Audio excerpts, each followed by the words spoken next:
Bismillahirrahmanirrahim. Assalamualaikum warahmatullahi wabarakatuh. Perkenalkan, nama saya Fatima Siregar dengan NIM 20059009. Saya dari Prodi Manajemen.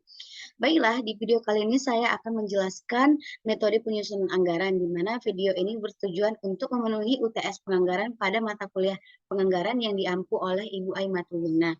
Di mana di video ini saya diminta untuk menyusun metode penyusunan anggaran pada perusahaan PT Kiki. PT Kiki adalah perusahaan yang memproduksi alat tulis, terutama buku tulis, buku gambar, dan alat tulis lainnya. Nah, saya sebagai manajer perencanaan baru di PT Kiki diminta untuk mengusulkan metode penyusunan anggaran, yaitu dengan merekomendasikan metode estimasi penjualan dan metode penyusunan anggaran produksi. Dan jelaskan mengapa saya memilih metode tersebut. Nah, sebelum saya menyusun metode penyusunan anggaran, saya akan menjelaskan dahulu apa itu metode estimasi penjualan. Nah, sebelumnya, penjualan atau ramalan penjualan, sales forecasting, ialah teknik proyeksi permintaan langganan yang potensial untuk suatu waktu tertentu dengan berbagai asumsi. Pada umumnya, hasil dari suatu peramalan penjualan akan dikonversikan menjadi rencana penjualan dengan memperhitungkan berbagai hal berikut. Nah, yang diperhitungkan itu ialah pendapat manajemen, strategi-strategi yang direncanakan, keterkaitan dengan sumber daya, serta ketetapan manajemen dalam usaha mencapai sasaran penjualan. Kemudian, apa pentingnya ramalan penjualan tersebut? Apa alasan atau faktor-faktor yang menyebabkan ramalan penjualan tersebut begitu penting? Nah, di sini saya akan menjelaskan mengapa peramalan penjualan sangat penting bagi sebuah perusahaan.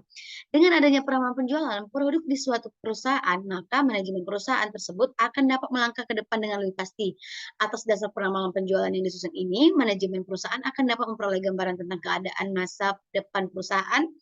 Gambaran keadaan penjualan pada waktu yang akan datang ini sangat penting bagi manajemen perusahaan karena kebijakan perusahaan akan sangat dipengaruhi oleh besarnya penjualan produk perusahaan tersebut. Nah, kemudian alasannya ialah ramalan penjualan menentukan keputusan kebijakan produksi, kebijakan persediaan barang, kebijakan investasi aktiva, dan rencana cash flow. Nah, faktor yang mempengaruhinya ialah sifat produk, metode distribusi, bisa langsung atau tak langsung, besarnya perusahaan dibanding pesaing tingkat persaingan, data historis yang tersedia, akurasi metode, SDM yang dimiliki untuk melakukan forecasting, horizon waktu perencanaan, waktu yang tersedia, serta ketersediaan dana. Nah, itulah mengapa peramalan penjualan begitu penting bagi sebuah perusahaan. Kemudian, metode ramalan penjualan. Nah, perusahaan merekomendasikan metode berikut. Yang pertama yaitu judgment method, di mana judgment method ini digunakan untuk menyusun forecast penjualan maupun forecast kondisi bisnis. Kemudian metode statistika, di mana peramalan menghendaki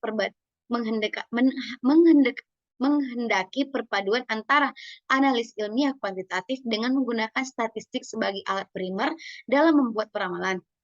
Kemudian yang ketiga yaitu metode khusus, di mana metode khusus ini adalah cara khusus untuk meramalkan penjualan dengan menggunakan analisis market share, analisis produk lain, dan analisis pengguna akhir. Kemudian menyusun anggaran penjualan. Sebelumnya kita menyusun anggaran penjualan, kita harus mengetahui apa itu anggaran penjualan.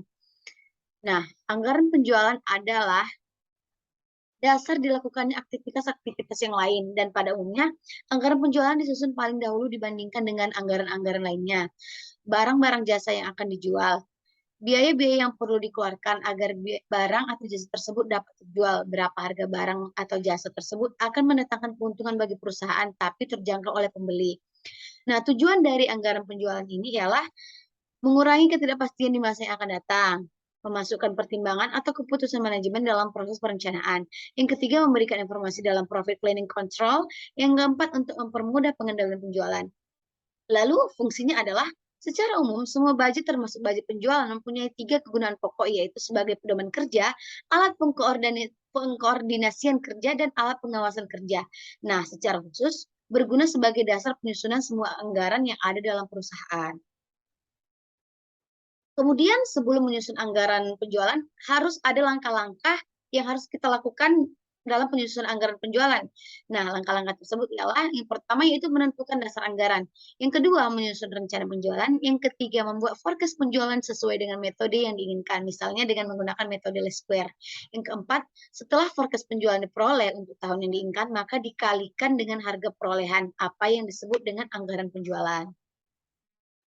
Setelah itu, membuat metode anggaran produksi. Nah, disinilah anggaran produksi dibuat, yaitu lalu sebelumnya apa itu anggaran produksi? Anggaran produksi adalah suatu perencanaan secara terperinci mengenai jumlah unit produk yang diproduksi selama periode yang akan datang, yang di dalamnya mencakup rencana mengenai jenis kualitas, jumlah atau kuantitas, waktu, atau kapan produksi akan dilaksanakan.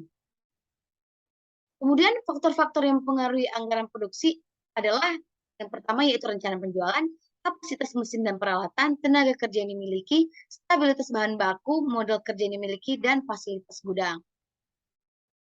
Sebelumnya, apa pentingnya anggaran produksi tersebut bagi sebuah perusahaan? Seberapa penting sih dia?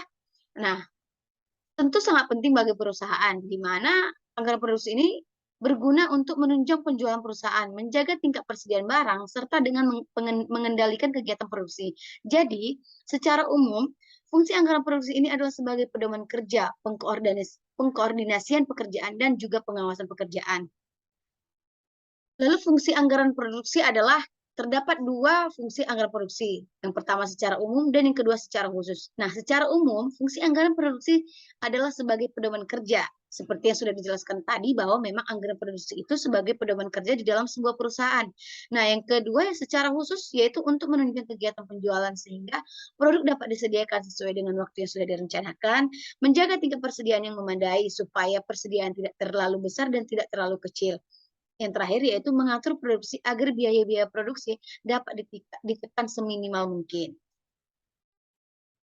Selanjutnya itu metode anggaran produksi. Metode anggaran produksi memiliki 3 pendekatan, yaitu anggaran produksi dengan stabilitas produksi, yaitu metode ini digunakan untuk perusahaan atau manajemen yang sangat memperhatikan kestabilan produksi. Yang pendekatan yang kedua yaitu anggaran produksi dengan stabilitas persediaan, dan anggaran produksi dengan kombinasi stabilitas produksi dengan stabilitas produksi. Nah, sebelumnya saya akan menjelaskan perbedaan dari ketiga metode ini. Nah, jika manajemen produksi menetapkan kebijakan setelah stabilitas persediaan, maka unit diproduksi dibiarkan berfluktuasi menurut persediaan yang ditetapkan secara stabil.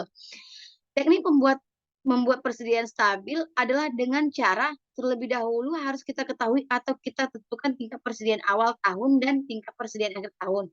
Bila diketahui di antara keduanya tidak sama, maka tingkat persediaan boleh disesuaikan secara bertahap ke tingkat perusahaan yang diinginkan. Kemudian, kebijakan stabilitas tingkat persediaan berbeda dengan kebijakan stabilitas produksi. Jika dalam kebijakan stabilitas produksi yang diperhitungkan adalah hasil tingkat produksi barang jadi yang sama setiap periodenya. Kebijakan ini lebih cocok diterapkan pada perusahaan yang tidak menginginkan tingkat persediaan berfluktuasi secara berlebihan setiap periode yang terdapat dalam anggaran. Nah, itulah penjelasan tentang pendekatan anggaran produksi. Yang ketiga, yang terakhir yaitu cara menyusun anggaran produksi. Tentunya perusahaan memiliki cara dalam penyusunan anggaran produksi.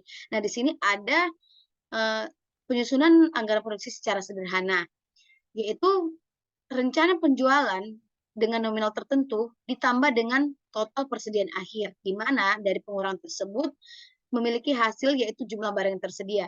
Kemudian, dari jumlah barang yang tersedia itu dikurangkan dengan persediaan awal. Nah, dari pengurangan tersebut, maka dapatlah hasil akhirnya itu rencana produksi. Nah, itulah metode penyusunan anggaran produksi yang saya jelaskan. Nah, dari penjelasan tadi, saya minta maaf jika terdapat kekurangan. Sekian dari penjelasan saya. Terima kasih atas perhatiannya. Wabillahi taufiq wal hidayah. Wassalamualaikum warahmatullahi wabarakatuh.